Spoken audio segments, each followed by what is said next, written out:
Hey, how's it going, guys? Welcome back to my YouTube channel. My name is Georgie, and I'm your friendly neighborhood anime and manga fan. I love all things anime and all things manga, and I'm here today to talk about Oshi no Ko episode 11. So, what did I think about the final episode of Oshi no Ko? To be 100% honest with y'all, I thought this episode was phenomenal. I absolutely love this episode, and I think this episode was the culmination of everything that had been built up for the entirety of the show, because the way that everything exploded in pretty much it was phenomenal. I think that the performance with B-Komachi, I think they absolutely killed it, and I think that it solidified them. They're beginning to stardom and becoming an iconic group going forward in the show.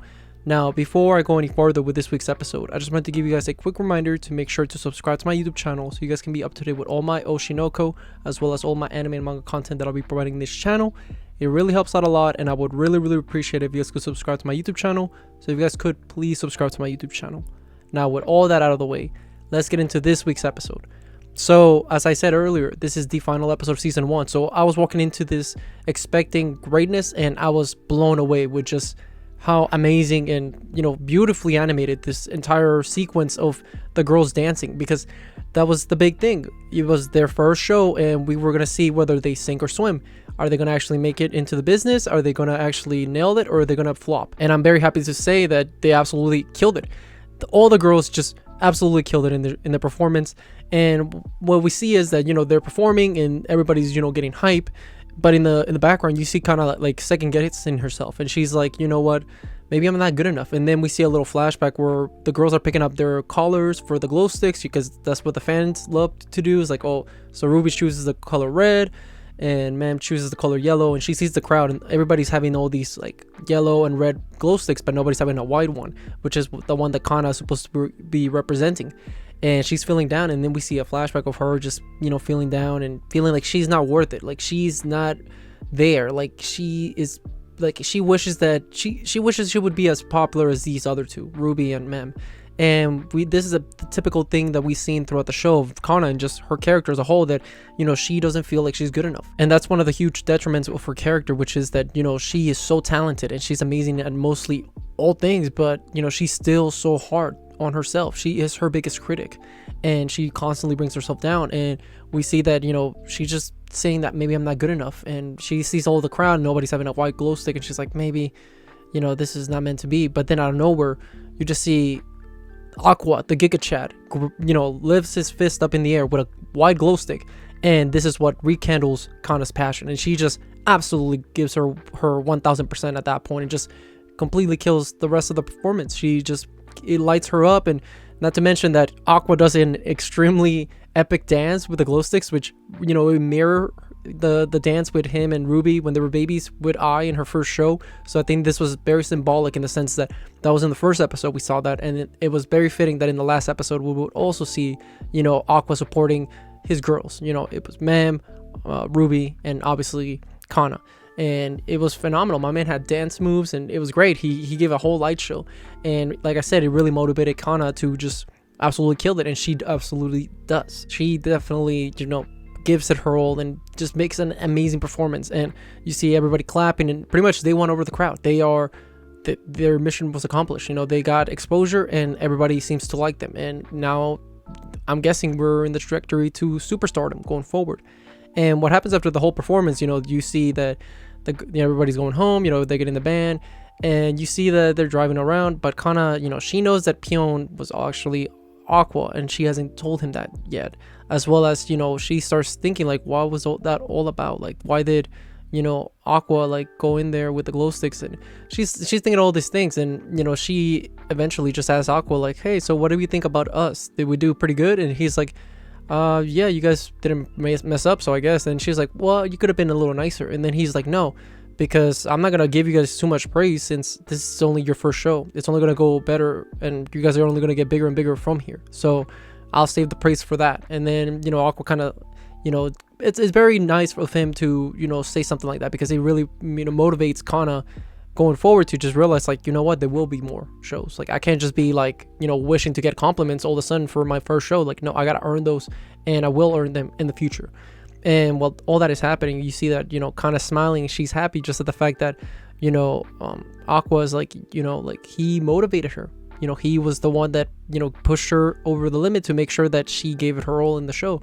And we see that Mem throughout it all. She starts looking at Kana and, you know, how Aqua and herself are getting like along once again, and she starts piecing it together like, oh my god, does Kana like Aqua, but Aqua is supposed to like Akane, and Akane likes Aqua, like it's a love triangle. And she's like, oh no, what's about to happen? I'm so sorry, Akane. So then we cut to Akane and we see that she's kind of just, you know, she got a new gig, she's doing good for herself, and, you know, she's starting to ask like, oh, I wonder how Aqua's doing. And she's like, well, I guess that this job that I just got, you know, Aqua's going to be involved with it too. So we'll see how exactly that plays out in the future. But what ends up happening after that is that we see that Kana and Aqua, they're kind of talking, and Kana's like, hey, so like you dressed up as Pion just to motivate me, huh?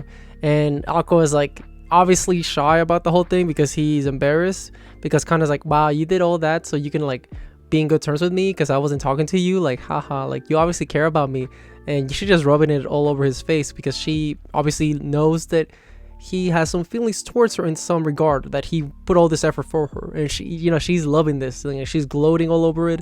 And eventually, you know, she's like, so tell me, are you running away? Because Aqua's like about to run away. He's like, enough of this, I don't want to deal with this. And then she's like, oh, you're running away? What, you don't want to tell me about it?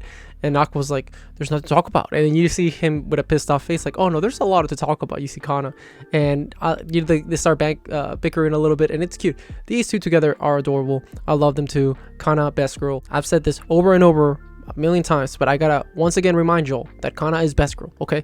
No contest. Akane is cool, you're cool and all, but you ain't Kana, okay? Kana goated, all right? So then we cut to a producer, and we see that this producer in particularly is trying to adapt a very popular anime, and he's trying to get a good cast for it. And he's already casted Akane, which was the job that she got hired for, that we saw earlier in the episode.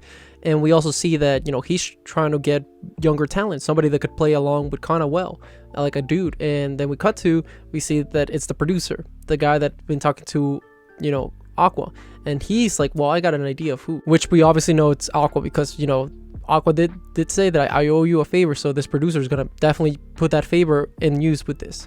And it also helps that it's a theater company that Aqua has interest in, so it's a little bit, you kill two birds with one stone kind of thing. And what happens after all this is that we cut back to Aqua, and he's chilling with Akane, because what it comes down to is that they're still in a relationship, at least in the eye of the public, because it's a working relationship. It's an act. They're not actually boyfriend and girlfriend, but they're boyfriend and girlfriend when it comes to social media and all that, just to play along, so they can, you know, keep the whole persona of them being in a relationship because of the reality show. And we see that, you know, they go into a place, they take a picture, they're all talking all cutesy.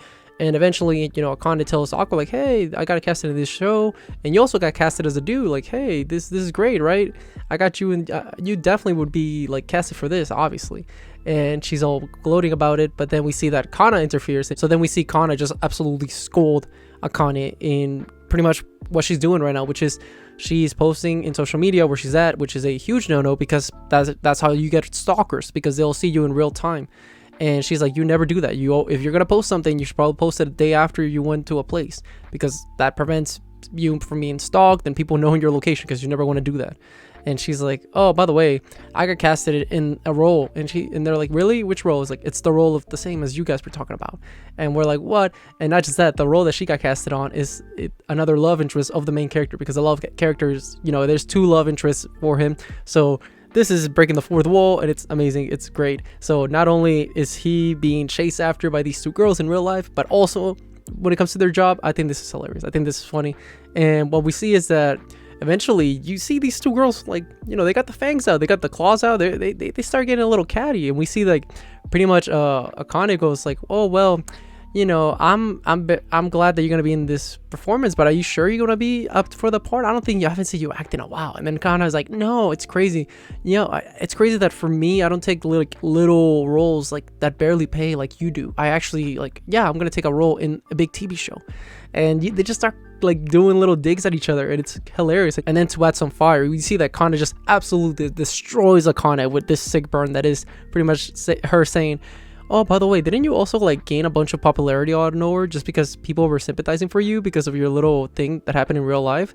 And that was insane. I was like, yo, Kana, she got burned. Like, this girl, don't mess with Kana, because she'll burn you, dude. Like, Kana, funny, dude, but you don't want to cross her. Never get in Kana's bad side, because she will make you cry with the insults that she has. So what happens is that going forward is that pretty much these two girls, they're going to be in each other's throats. They're trying to fight for Aqua, and Aqua's obviously an idiot to these. He doesn't know what's happening. So how the show ends is actually fitting. It ends with the twins. It ends with Ruby visiting Ai's grave, as well as Aqua once again proclaiming that I will get revenge for my mother's death. And that's how the show ends. So what did I think about this whole first season? I absolutely loved it. I think this first season was phenomenal, and I think it's definitely built itself up to be an instant classic, at least from what we've seen so far in the show. Because to be honest, this first season was absolutely amazing, like from a technical standpoint, from a writing standpoint, and just all everything compiled into just greatness. And I think that the characters were one of the main reasons why the show blew up, as well as its great writing. Now, what's going to happen in the story going forward, I don't know, because I'm not a manga reader. So I got to, that's what I'm looking forward to in the future. And I know it got confirmed that there will be a second season, so I can't wait for that. But overall, I really, really love this show, and I would say it would be anime of the year if it wasn't for Vinland Saga. Vinland Saga, nothing's touching that. That is anime of the year for sure. Vinland Saga season 2, yeah, no, that's anime of the year, okay? But besides that, I'll say that maybe Oshinoko would be in the top 3, top 5 anime of the year. Who knows? But I really, really love this show, and I can't wait to see more of it in the future. But with that being said, what did you guys think about this whole season of Oshinoko? Did you guys love it? Did you guys hate it? Did you guys thought it was alright? Whatever you guys thought, let me know in the comment section down below. Also, thank you so much for sticking all the way to the end of the video. I really appreciate it. And don't forget to like, comment, and subscribe to my YouTube channel for more Oshinoko, as well as more anime and manga content in the near future. But yeah, with that being said, I hope you guys have a great rest of your day. Bye bye.